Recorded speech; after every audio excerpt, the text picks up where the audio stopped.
कहानी की शुरुआत होती है एक छोटे पैसेंजर प्लेन से जो अमेरिका की तरफ जा रहा था। उसी दौरान एक यात्री हैरान होकर फ्लाइट अटेंडेंट से पूछता है कि आखिर फ्लाइट का रूट अचानक क्यों बदल दिया गया। फ्लाइट अटेंडेंट उसे समझाती है कि असली रूट पर मौसम बहुत खराब है, इसलिए पायलट ने खुद फैसला लेकर रास्ता बदल दिया है और अब विमान अमेजन के ऊपर से उड़ान भरेगा। चूंकि इस फ्लाइट में केवल 8 यात्री थे, इसलिए किसी ने इस बात को ज्यादा गंभीरता से नहीं लिया। लेकिन कुछ देर बाद अचानक पूरा विमान जोर जोर से हिलने लगता है। पायलट नोटिस करता है कि अचानक विमान का जीपीएस सिस्टम काम करना बंद कर चुका है, यहाँ तक कि कंट्रोल पैनल भी रिस्पॉन्ड नहीं कर रहा। पायलट तुरंत बेस स्टेशन से संपर्क करने की कोशिश करता है, लेकिन उसकी कोशिश भी नाकाम हो जाती है क्योंकि रेडियो कम्युनिकेशन सिस्टम भी बंद हो चुका था। लेकिन सबसे अजीब बात यह थी कि पायलट को जैसे पहले से अंदाजा था कि कुछ गलत होने वाला है। वो किसी तरह विमान को संभालते हुए अपने फोन से एक आखिरी वीडियो रिकॉर्ड करने लगता है। उस वीडियो में वो कहता है कि इस विमान में ऐसे बड़े बड़े राज छिपे हैं जिन्हें देखकर उसे पहले ही शक हो गया था कि कोई बड़ा हादसा हो सकता है। अब विमान तेजी से नीचे गिरने लगता है। सामने घना जंगल और ऊंचे पहाड़ दिखाई दे रहे थे। पायलट किसी तरह पेड़ों की शाखाओं का इस्तेमाल करके विमान की स्पीड कम करने की कोशिश करता है ताकि क्रैश का असर थोड़ा कम हो जाए। कई किलोमीटर तक घसीटने के बाद आखिरकार विमान रुक जाता है। यहाँ मौजूद लगभग सभी यात्री जिंदा बच जाते हैं, लेकिन फ्लाइट अटेंडेंट जिसने सीट बेल्ट नहीं पहनी थी वो मौके पर ही मर जाती है। अब सभी यात्री घबराकर एक दूसरे से चर्चा करने लगते हैं कि आखिर अब उन्हें क्या करना चाहिए। वो लोग पहले ये कंफर्म करते हैं कि फ्लाइट अटेंडेंट के अलावा किसी को कोई गंभीर चोट नहीं आई। इसके बाद 2 यात्री जल्दी से कॉकपिट में जाकर पायलट की हालत देखने लगते हैं, लेकिन वहाँ का दृश्य देखकर वो दंग रह जाते हैं। कुछ पेड़ों की बड़ी शाखाएं पायलट के सीने के आर पार हो चुकी थीं, फिर भी वो किसी तरह जिंदा था। दोनों यात्री धीरे धीरे सीट हटाने की कोशिश करते हैं ताकि पायलट ठीक से सांस ले सके। तभी अचानक विमान के बाहर आग लगने की आवाज आती है। सभी यात्री तुरंत विमान से बाहर निकल जाते हैं और आग बुझाने की कोशिश करने लगते हैं, क्योंकि अगर पूरा विमान जल गया तो रेस्क्यू टीम आने तक वो लोग रहेंगे कहाँ। कुछ समय बाद हालात थोड़े शांत होते हैं। अब सभी 8 यात्री एक साथ बैठकर समझने की कोशिश करते हैं क्या आखिर रूट बदलने के बाद वो अमेजन के किस हिस्से में आ गए। किसी के फोन में कोई सिग्नल नहीं था, मतलब इस घने जंगल में सैटेलाइट फोन के बिना बाहर की दुनिया से संपर्क करना लगभग नामुमकिन था। ये जंगल सैकड़ों मील तक फैला हुआ था, यहाँ से पैदल निकलना भी असंभव जैसा था। सबसे बड़ी समस्या ये थी कि बाहर किसी को ये तक नहीं पता कि उनका विमान यहाँ क्रैश हुआ है, मतलब कोई उन्हें ढूंढने भी नहीं आएगा। तभी यात्रियों में से एक आदमी जिसका नाम जैक था सबका परिचय जानने की बात करता है। वो कहता है कि अगर सब एक दूसरे को समझेंगे तभी मिलकर सही फैसला ले पाएंगे कि आगे क्या करना है। जैक अपना परिचय देते हुए बताता है कि वो एक इंश्योरेंस इन्वेस्टिगेटर है। उसका काम लोगों को इंश्योरेंस फ्रॉड करने से रोकना है। वो अपना एक केस खत्म करके अमेरिका वापस लौट रहा था। इसके बाद दूसरा यात्री अपना नाम केविन बताता है। वो पेशे से एक डॉक्टर था। केविन बताता है कि कई साल डॉक्टर रहने के बाद उसने मेडिकल इक्विपमेंट का बिजनेस शुरू किया है और उसी काम से वो वापस अमेरिका जा रहा था। डॉक्टर केविन पायलट की हालत देखकर समझ जाता है कि उसकी वोकल कॉर्ड डैमेज हो चुकी है,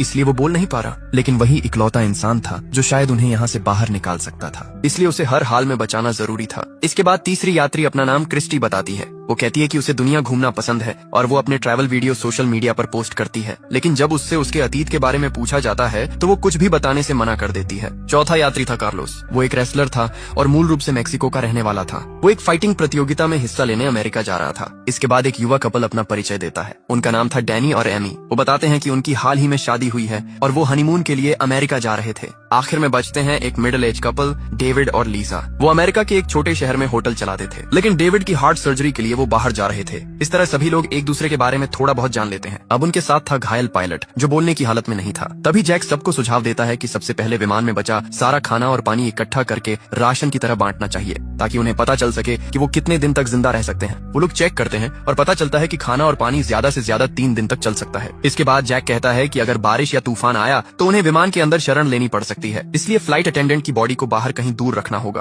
ताकि विमान के अंदर जगह बनी रहे। सभी लोग मिलकर ये छोटे छोटे काम खत्म कर दें। अब उनके सामने सबसे बड़ा सवाल था यहाँ से बाहर कैसे निकला जाए। अब जैक और बाकी सभी घायल पायलट के पास जाकर उससे पूछते हैं कि क्या विमान में कोई सैटेलाइट फोन मौजूद है जिससे वो बाहर मदद के लिए संपर्क कर सकें। साथ ही वो ये भी जानना चाहते थे कि आखिर विमान अपने असली रूट से हटकर इस जंगल में कैसे आ गया और बिना किसी खराब मौसम के अचानक क्रैश कैसे हो गया। पायलट कुछ बोलने की कोशिश करता है। ऐसा लग रहा था जैसे वो कोई बड़ा राज जानता हो, लेकिन बोल ना पाने की वजह से वो कुछ भी बता नहीं पाता। तभी जैक कहता है कि चूंकि केविन एक डॉक्टर है इसलिए उसे पायलट का इलाज करना चाहिए, लेकिन केविन तुरंत मना कर देता है। वो कहता है कि पायलट को बचाने के लिए सर्जरी करनी पड़ेगी और इस जंगल में उसके पास ना तो सही मेडिकल उपकरण है और ना ही दवाइयाँ। अगर वो अभी सर्जरी करेगा तो शायद पायलट और जल्दी मर जाएगा, इसलिए सभी फैसला करते हैं कि फिलहाल पायलट के ठीक होने का इंतजार करना ही बेहतर होगा। उधर लीसा विमान से खाना निकालकर सभी में थोड़ा थोड़ा बांट देती है। खाना खाने के बाद सभी लोग उम्मीद करने लगते हैं कि शायद वो यहाँ से बाहर निकल पाएंगे। तभी क्रिस्टी पास के एक ऊंचे पहाड़ की तरफ देखते हुए कहती है कि शायद अगर वो लोग ऊपर चढ़ जाएं तो किसी फोन में सिग्नल आ सकता है, इसलिए उन्हें वहाँ जाकर कोशिश करनी चाहिए। चाहिए, लेकिन तब तक शाम हो चुकी थी। इसलिए सभी तय करते हैं कि अगली सुबह वो पहाड़ की तरफ जाएंगे। तभी पायलट की हालत अचानक और खराब होने लगती है। यहाँ तक कि केविन, जो अब तक कुछ नहीं कर रहा था, वो भी समझ जाता है कि अगर कुछ नहीं किया गया तो पायलट वैसे ही मर जाएगा। इसलिए वो रिस्क लेने का फैसला करता है। केविन कहता है कि वो इसी हालत में किसी तरह पायलट की सर्जरी करने की कोशिश करेगा। अब वो बचेगा या नहीं, ये उसकी किस्मत पर निर्भर करेगा। केविन की बात मानकर बाकी लोग विमान से जरूरत का सामान ढूंढ कर लाते हैं। वो लोग एक सब्जी काटने वाला चाकू, शराब और बाकी छोटी मोटी चीजें इकट्ठा करते हैं जो सर्जरी में काम आ सकती थीं। अब डॉक्टर केविन बिना एनेस्थीसिया के सर्जरी शुरू करता है। दर्द की वजह से पायलट बुरी तरह तड़पने लगता है, लेकिन सौभाग्य से सर्जरी उम्मीद से बेहतर होती है। सर्जरी खत्म होने के बाद केविन बताता है कि अगर पायलट रात भर आराम करे तो शायद सुबह तक उसकी हालत बेहतर हो जाएगी। लेकिन किसी को अंदाजा नहीं था कि रात में उनके साथ क्या होने वाला है। रात के समय जब सभी लोग बाहर सो रहे थे, तभी एक नकाबपोश इंसान चुपके से घायल पायलट के पास आता है। वो उसके मुंह को दबाकर उसकी सांस रोक देता है और कुछ ही सेकंड में पायलट की मौत हो जाती है। अगली सुबह जब सभी उठते हैं तो पायलट की लाश देखकर हैरान रह जाते हैं, क्योंकि पिछली रात सर्जरी के बाद उसकी हालत काफी बेहतर हो चुकी थी और वो तो उन्हें कोई जरूरी बात बताने वाला था। डॉक्टर केविन उसकी जांच करके कहता है कि उसके शरीर में कोई इन्फेक्शन नहीं हुआ था, मतलब उसकी मौत सामान्य तरीके से नहीं हुई। अब सभी लोग चर्चा करने लगते हैं कि रात में किसी को पायलट की निगरानी करनी चाहिए थी, लेकिन अब बहुत देर हो चुकी थी। आखिरकार वो लोग सोचते हैं कि शायद उसकी मौत चोटों की वजह से हुई होगी, इसलिए वो पायलट की बॉडी को भी फ्लाइट अटेंडेंट की बॉडी के पास एक पेड़ के नीचे रख आते हैं, ताकि अगर कभी कोई रेस्क्यू टीम यहाँ पहुंचे तो दोनों की बॉडी उनके परिवार तक पहुंचाई जा सके। लेकिन किसी का ध्यान नहीं जाता कि पायलट की जेब से उसका फोन नीचे गिर चुका था और डैनी चुपचाप वो फोन उठा लेता है। जब एमी उससे इसके बारे में पूछती है तो डैनी उसे किसी को कुछ न बताने के लिए कहता है, क्योंकि अब उसे किसी पर भरोसा नहीं रहा था। इसके बाद डैनी अकेले पायलट की बॉडी के पास जाता है और उसका एक उंगली काट लेता है ताकि फिंगरप्रिंट से फोन अनलॉक किया जा सके। उधर मिडिल एज कपल डेविड और लीसा आपस में बात कर रहे होते हैं। लीसा अपने पति से कहती है कि उसे नहीं लगता पायलट की मौत सामान्य थी। वो पहले एक अस्पताल में नर्स रह चुकी थी और उसने एक बार एक मरीज को दम घुटने से मरते देखा था। लीसा बताती है कि पायलट का चेहरा भी उसी मरीज की तरह काला पड़ गया था, मतलब किसी ने जानबूझकर उसकी सांस रोकी थी। लेकिन उसने ये बात बाकी लोगों को नहीं बताई, क्योंकि साफ था कि उन 8 लोगों में से ही कोई एक कातिल था। डेविड हैरान होकर पूछता है कि आखिर कोई यात्री पायलट को क्यों मारेगा, लेकिन लीसा कहती है कि अब उन्हें ये पता लगाना होगा और अब से उन्हें बहुत सावधान रहना होगा। उन्हें खुद के अलावा किसी पर भरोसा नहीं करना चाहिए। इसी दौरान लीसा को अचानक महसूस होता है कि कोई उनकी बातें सुन रहा है, इसलिए वो तुरंत बात करना बंद कर देती है। उधर ट्रैवलर क्रिस्टी एमी के पास आकर कहती है कि उसे पता है कि डैनी और एमी असल में हनीमून पर नहीं जा रहे। अब एमी सच बता देती है। वो कहती है कि वो एक अमीर बिजनेसमैन की बेटी है और डैनी उसके घर का ड्राइवर था, लेकिन दोनों एक दूसरे से प्यार करने लगे और जब उन्हें लगा कि उनका परिवार इस रिश्ते को कभी स्वीकार नहीं करेगा, तब दोनों घर छोड़कर अमेरिका भाग रहे थे। क्रिस्टी समझ जाती है कि उन्होंने बाकी लोगों से झूठ बोला था ताकि कोई उन्हें शक की नजर से न देखे। उधर कार्लोस सबको एक अच्छी खबर देता है। उसे विमान के मलबे में एक जीपीएस डिवाइस मिली थी। वो कहता है कि अगर वो इस डिवाइस को पास के पहाड़ की चोटी तक ले जाकर एक्टिवेट कर दे तो शायद मदद मिल सकती है। उसका सिग्नल बहुत दूर तक जाएगा। साथ ही कार्लोस कहता है कि डिवाइस जितनी खराब हुई है वो उसे अगले दिन तक ठीक कर देगा। ये सुनकर सभी थोड़ी राहत की सांस लेते हैं, क्योंकि आखिरकार उन्हें बाहर निकलने की एक उम्मीद दिखाई देने लगी थी। कार्लोस बताता है कि उसके पिता पहले इलेक्ट्रिशियन थे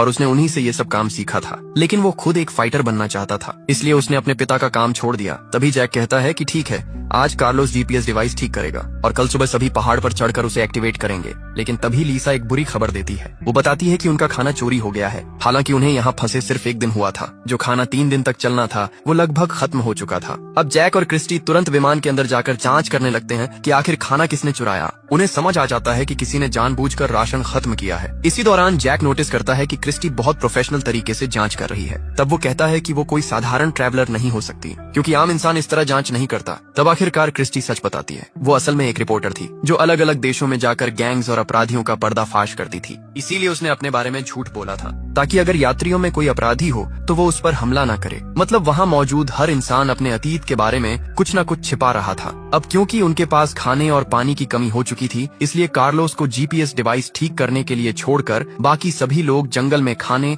और पानी की तलाश में निकल पड़ते हैं। चलते चलते उन्हें रास्ते में नीले रंग के कुछ मशरूम दिखाई देते हैं। क्रिस्टी अपने रिपोर्टिंग अनुभव से तुरंत समझ जाती है कि ये जहरीले मशरूम हैं और इन्हें खाने से कुछ घंटों में इंसान की मौत हो सकती है। वो सभी को चेतावनी देती है कि कोई भी गलती से इन्हें हाथ न लगाए। साथ ही वो ये भी बताती है कि ऐसे मशरूम आमतौर पर गीली जगहों पर उगते हैं, मतलब आसपास कहीं पानी का बड़ा स्रोत जरूर होगा। थोड़ा आगे बढ़ने पर उन्हें सच में एक तालाब मिल जाता है, लेकिन वहाँ का पानी साफ नहीं था, इसलिए उसे पीने लायक बनाने का तरीका ढूंढना जरूरी था। तभी अचानक पीछे से गोली चलने की आवाज आती है। सभी लोग डरकर पीछे दौड़ते हैं। वहाँ पहुंचकर वो देखते हैं कि डेविड ने अपनी बंदूक से एक बंदर का शिकार किया है ताकि वो लोग उसे खाकर अपना पेट भर सकें। असल में डेविड और लीसा के पास पास एक बंदूक थी जिसके बारे में उन्होंने किसी को नहीं बताया था। लीसा कहती है कि वो लोग किसी को डराना नहीं चाहते थे, इसलिए उन्होंने ये बात छुपाई। अब डेविड के शिकार किए हुए बंदर को पकाकर सभी लोग रात का खाना खाते हैं। उधर क्रिस्टी और जैक मिलकर तालाब के पानी को साफ करने का तरीका भी निकाल लेते हैं। इस तरह कम से कम आज के लिए खाने और पानी की समस्या खत्म हो जाती है। लेकिन एमी बंदर का मांस नहीं खा पाती, इसलिए उसका हिस्सा खराब ना हो इसके लिए डेविड खुद उसका खाना भी खा लेता है। खाना खत्म होने के बाद जैक सभी से पूछता है कि क्या किसी और के पास भी डेविड और लीसा की तरह कोई खतरनाक चीज छुपी हुई है, क्योंकि अब हर किसी को सब कुछ जानने का हक था। तब कार्लोस अपना बैग खोलकर दिखाता है। उसके पास सिर्फ उसका फाइटिंग मास्क था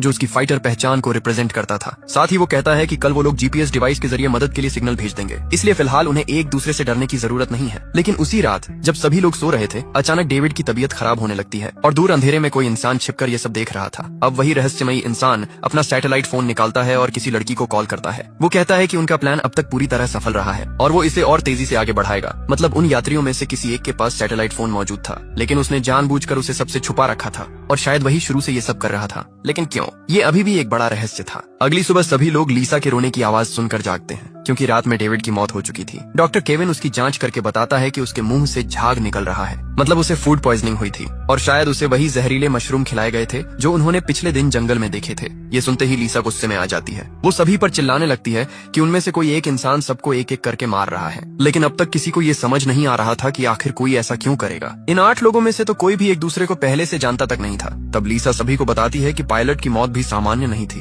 उसे उसी समय समझ आ गया था कि किसी ने जानबूझकर उसका दम घोंटा था, लेकिन उसने उस वक्त कुछ नहीं कहा ताकि सभी लोग आपस में लड़ने न लगे। अब लीसा को याद आता है कि उसने ये सारी बातें डेविड को बताई थी और उसी दौरान उसे महसूस हुआ था कि कोई उनकी बातें सुन रहा था। मतलब जिसने उनकी बातें सुनी उसी ने बाद में डेविड को निशाना बनाया, क्योंकि डेविड सच के करीब पहुंच चुका था। अब सभी को समझ आने लगता है कि जब उन्होंने जंगल में जहरीले मशरूम देखे थे तब किसी ने चुपके से कुछ मशरूम उठा लिए थे और रात में उन्हें डेविड के खाने में मिला दिया। सबसे डरावनी बात ये थी कि डेविड ने एमी का खाना भी खाया था, मतलब शायद असली निशाना एमी थी। अब वहाँ मौजूद हर इंसान डर जाता है, क्योंकि अगर उनमें से कोई एक कातिल है तो हर किसी की जान खतरे में थी। ऊपर से विमान का अचानक क्रैश होना, फिर एक एक करके लोगों का मरना, ये सब साफ इशारा कर रहा था कि ये कोई हादसा नहीं बल्कि पहले से बनाई गई योजना थी। अब सभी लोग अलग अलग रहने लगते हैं, क्योंकि कोई भी किसी पर भरोसा नहीं कर पा रहा था। उधर डैनी एमी को पायलट का फोन दिखाता है जिसे उसने पहले छुपा लिया था। उस फोन में पायलट की आखिरी वीडियो रिकॉर्डिंग मौजूद थी। वीडियो में पायलट खुद कह रहा था कि विमान में कोई बहुत बड़ा राज छुपा हुआ है और विमान को जानबूझकर क्रैश करवाया गया है।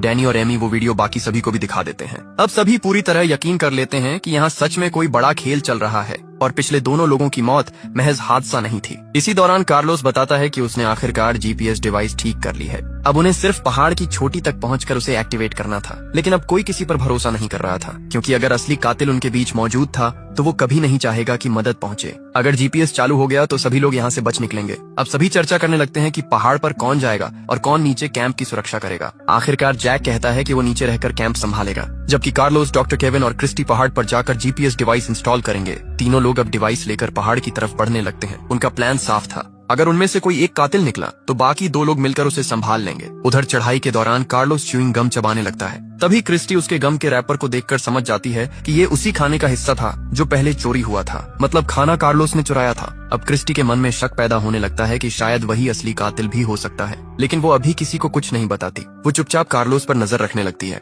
साथ ही सावधानी के लिए वो जीपीएस डिवाइस भी कार्लोस से लेकर खुद संभाल लेती है, क्योंकि उसे डर था कि कहीं कार्लोस डिवाइस को नुकसान न पहुंचा दे। अब तीनों धीरे धीरे पहाड़ की चोटी की तरफ बढ़ते रहते हैं। कई घंटों की मुश्किल चढ़ाई के बाद आखिरकार वो लोग ऊपर पहुंच जाते हैं, लेकिन तभी अचानक क्रिस्टी का पैर फिसल जाता है और वो पहाड़ के किनारे से नीचे लटक जाती है। सबसे खतरनाक बात ये थी कि जीपीएस डिवाइस भी किनारे के पास गिर चुकी थी। अगर वो डिवाइस नीचे गिर जाती तो यहाँ से बाहर निकलने की उनकी आखिरी उम्मीद खत्म हो जाती। इसलिए अपनी जान जोखिम में डालकर क्रिस्टी सबसे पहले डिवाइस पकड़ लेती है। उधर कार्लोस और केविन अपनी जान की परवाह किए बिना क्रिस्टी को ऊपर खींचने लगते हैं और आखिरकार वो दोनों मिलकर क्रिस्टी और डिवाइस दोनों को बचा लेते हैं। इस घटना के बाद तीनों के बीच थोड़ा भरोसा बनने लगता है, क्योंकि अगर उनमें से कोई कातिल होता तो वो आसानी से बाकी लोगों को मरने के लिए छोड़ सकता था, लेकिन उन्होंने एक दूसरे की जान बचाई। अब आखिरकार कार्लोस जीपीएस डिवाइस इंस्टॉल करना शुरू करता है। उधर डॉक्टर केविन अपने फोन में सिग्नल चेक करता है, लेकिन अब भी कोई नेटवर्क नहीं था। मतलब अब उनकी आखिरी उम्मीद सिर्फ यही जीपीएस डिवाइस थी। कुछ देर बाद कार्लोस खुश होकर बताता है कि डिवाइस आखिरकार एक्टिवेट हो चुकी है और कुछ घंटों में उसका सिग्नल दूर तक पहुंच जाएगा। अब सूरज डूबने लगा था, इसलिए तीनों वापस कैंप की तरफ लौटने लगते हैं।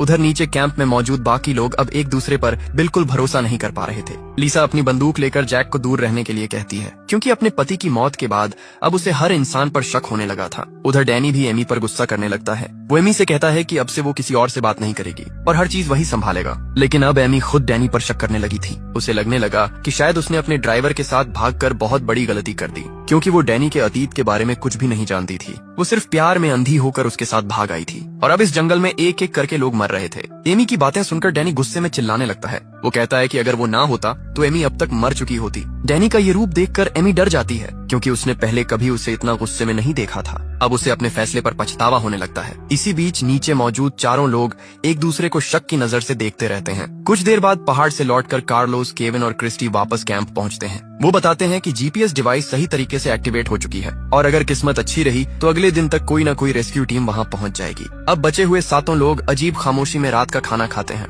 हर कोई बस यही सोच रहा था कि किसी तरह उन्हें सिर्फ अगली सुबह तक जिंदा रहना है। रात होते ही सभी सो जाते हैं, लेकिन कार्लोस अकेले अपनी फाइटिंग प्रैक्टिस शुरू कर देता है। वो अपनी प्रतियोगिता के लिए तैयारी पूरी करना चाहता था। कार्लोस अपने सपनों को लेकर इतना जुनूनी था कि इस भयानक हालत में भी उसका ध्यान सिर्फ प्रैक्टिस पर था। इसी वजह से उसने पहले खाना भी चुराया था ताकि उसकी डाइट खराब ना हो। लेकिन तभी अचानक कार्लोस देखता है कि सामने अंधेरे में कोई काले कपड़ों में खड़ा है और सबसे डरावनी बात यह थी कि उस इंसान ने कार्लोस का फाइटिंग मास्क पहन रखा था। कुछ समझ पाता उससे पहले ही वो रहस्यमय इंसान कार्लोस पर चाकू से हमला कर देता है और कुछ ही सेकंड में कार्लोस की हत्या हो जाती है। अगली सुबह जब सभी उठते हैं तो कार्लोस कहीं दिखाई नहीं देता। तब जैक कहता है कि उन्हें अलग अलग होकर उसे ढूंढना चाहिए, लेकिन डॉक्टर केविन याद दिलाता है कि अगर जीपीएस डिवाइस काम कर रही है तो अब तक रेस्क्यू टीम आ जानी चाहिए थी। उन्हें नहीं पता था कि रात में किसी ने चुपके से जीपीएस डिवाइस की वायर काट दी थी, मतलब कोई सिग्नल बाहर जा ही नहीं रहा था। इस सच्चाई से अनजान बाकी लोग जंगल में कार्लोस को ढूंढने निकल पड़ते हैं, लेकिन काफी देर तक खोजने के बाद भी कार्लोस कहीं नहीं मिलता। तब केविन कहता है कि उन्हें दोबारा पहाड़ पर जाकर जीपीएस डिवाइस चेक करनी चाहिए। क्रिस्टी भी उसके साथ जाने को तैयार हो जाती है, क्योंकि अब किसी को अकेले भेजना बहुत खतरनाक था। दोनों पहाड़ की तरफ बढ़ने लगते हैं। रास्ते में अचानक उन्हें आसमान में बहुत सारे पक्षी एक जगह मंडराते दिखाई देते हैं। ये देखकर दोनों समझ जाते हैं कि वहाँ जरूर कुछ हुआ है,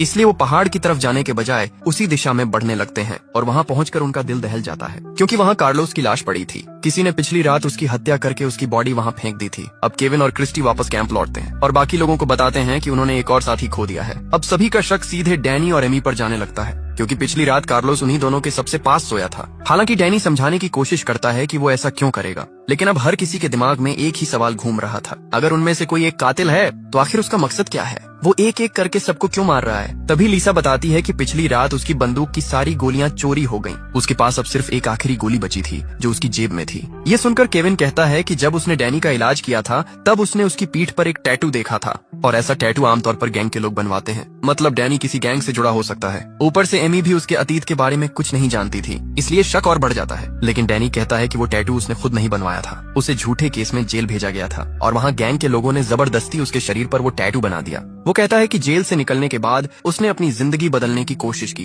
और तभी उसे एमी के घर ड्राइवर की नौकरी मिली। वहीं उसे एमी से प्यार हो गया। डैनी साफ कहता है कि वो अपराधी नहीं है और वो ये सब नहीं कर रहा। साथ ही वो एमी को ये भी बताता है कि शुरुआत में वो उसके पैसों की तरफ आकर्षित हुआ था, लेकिन बाद में उसे सच में एमी से प्यार हो गया और अब वो उसे बचाने के लिए कुछ भी कर सकता है। इसी दौरान शाम हो जाती है और अचानक जंगल में तेज तूफान और भारी बारिश शुरू हो जाती है। सभी लोग भागकर वापस विमान के अंदर आ जाते हैं, लेकिन तभी उन्हें आखिरकार वो चीज दिखाई देती है जिसकी वजह से शायद ये सब हो रहा था। बारिश के कारण विमान की छत का एक हिस्सा टूट जाता है और वहाँ से कई बड़े बैग नीचे गिरते हैं। जब जैक छत हटाकर ठीक से देखता है तो सभी दंग रह जाते हैं, क्योंकि उन बैग्स के अंदर सफेद रंग के कई पैकेट भरे हुए थे। सभी तुरंत समझ जाते हैं कि ये ड्रग्स हैं और उनकी कीमत करोड़ों में होगी। अब धीरे धीरे सारी बातें साफ होने लगती हैं। एयरलाइन असल में सामान्य यात्रियों की आड़ में ड्रग्स की तस्करी कर रही थी। शायद इसी वजह से उनकी फ्लाइट टिकट बाकी फ्लाइट से इतनी सस्ती थी। अब डैनी, जिसने पहले गैंग के साथ काम किया था, वो तुरंत पहचान जाता है कि ये बहुत बड़ा ड्रग ऑपरेशन है। उसे समझ आ जाता है कि शायद एयरलाइन का राज किसी तरह लीक हो गया था और इसलिए विमान को जानबूझकर इस जंगल में क्रैश करवाया गया।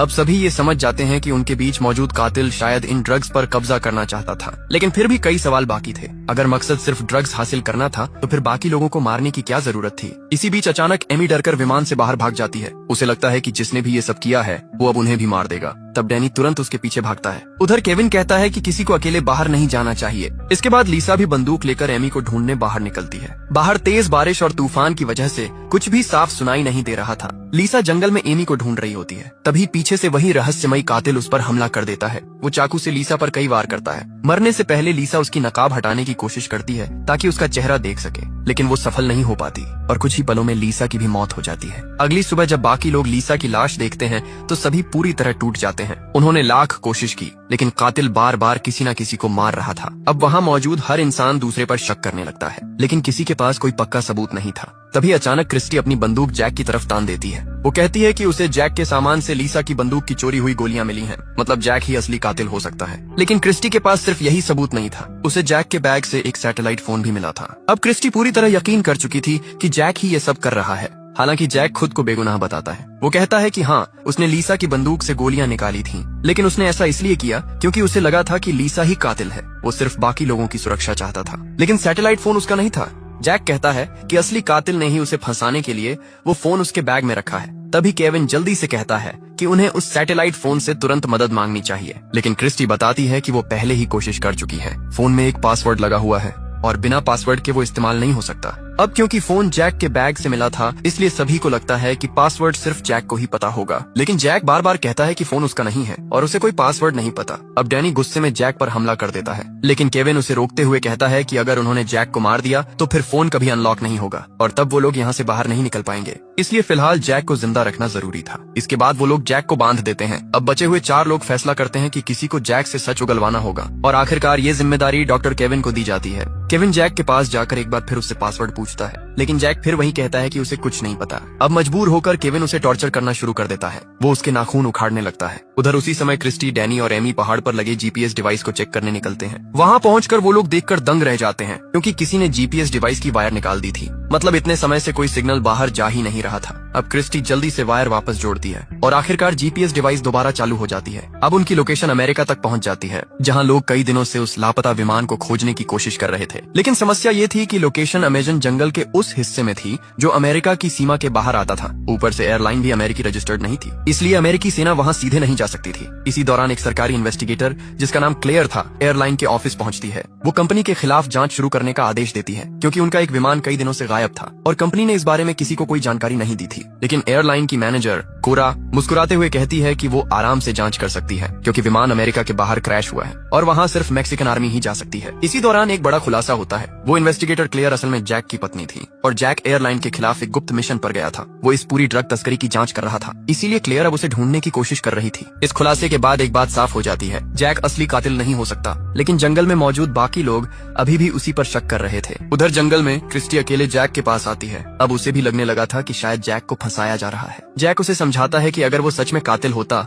तो वो सिर्फ गोलियां नहीं बल्कि पूरी बंदूक चुरा लेता और फिर बाकी लोगों को आसानी से मार सकता था, लेकिन उसने ऐसा नहीं किया। क्रिस्टी को उसकी बात सही लगती है, इसलिए वो चुपचाप जैक की रस्सियां खोल देती है और उसे वहाँ से भाग जाने के लिए कहती है, ताकि बाकी लोग उसे दोबारा टॉर्चर ना कर सकें। अगली सुबह जब बाकी लोग देखते हैं कि जैक गायब है तो वो हैरान रह जाते हैं। क्रिस्टी ऐसे व्यवहार करती है जैसे उसे कुछ पता ही ना हो, लेकिन डैनी और एमी डर जाते हैं, क्योंकि अगर जैक सच में कातिल हुआ तो अब वो आजाद था और वो किसी से भी बदला ले सकता था, खास तौर पर केविन से, जिसने पिछली रात उसे बुरी तरह टॉर्चर किया था। अब केविन खुद डरने लगता है। तभी डैनी फैसला करता है कि वो एमी को लेकर बाकी लोगों से अलग हो जाएगा, क्योंकि अब उसे किसी पर भरोसा नहीं था। लेकिन क्रिस्टी उसे समझाने की कोशिश करती है। वो कहती है कि अगर सभी अलग अलग हो गए तो असली कातिल के लिए लोगों को मारना और आसान हो जाएगा। लेकिन डैनी कहता है कि इतने दिनों तक साथ रहने के बावजूद उनके कई साथी मर चुके हैं, इसलिए अब अलग होना ही बेहतर है। उधर जैक भी कैंप से दूर जाकर अकेले रहने के लिए कोई सुरक्षित जगह ढूंढने लगता है, क्योंकि अब सिर्फ क्रिस्टी को छोड़कर बाकी सभी उसे कातिल मान रहे थे। इसी बीच डैनी एमी को भरोसा दिलाता है कि वो उसे कुछ नहीं होने देगा। वो कहते हैं कि अब जीपीएस डिवाइस चालू हो चुकी है और जल्द ही रेस्क्यू टीम वहां पहुंच जाएगी। और सच में ऐसा ही होता है। मैक्सिकन आर्मी को आखिरकार उनका सिग्नल मिल जाता है। अब सेना की एक टीम हेलीकॉप्टर लेकर अमेजन जंगल की तरफ रवाना हो जाती है। उधर जंगल में डैनी और एमी एक साथ बैठे हुए थे, जबकि बाकी लोग अलग अलग दिशाओं में चले गए थे। तभी अचानक पूरे जंगल में कई गोलियों की आवाज गूंजती है। ये आवाज सुनकर बाकी सभी लोग तेजी से वापस कैंप की तरफ दौड़ते हैं, लेकिन वहाँ पहुंचकर उनके होश उड़ जाते हैं, क्योंकि डैनी और एमी दोनों जमीन पर पड़े थे। किसी ने पीछे से गोली मारकर दोनों की हत्या कर दी थी। अब जंगल में सिर्फ 3 लोग बचे थे, क्रिस्टी, डॉक्टर केविन और जैक। तीनों एक दूसरे को शक भरी नजरों से देखने लगते हैं, क्योंकि अब साफ था कि असली कातिल इन्हीं 3 लोगों में से कोई एक है, वही इंसान जिसने शुरू से एक एक करके सबको मारा। उधर दूसरी तरफ सेना का हेलीकॉप्टर भी धीरे धीरे उसी लोकेशन की तरफ बढ़ रहा था। आगे की कहानी में और भी बड़े ट्विस्ट सामने आएंगे, जहां पता चलेगा कि असली कातिल कौन है और आखिर इस पूरे प्लेन क्रैश के पीछे असली मास्टरमाइंड कौन था। बाकी कहानी देखेंगे अगले पार्ट में।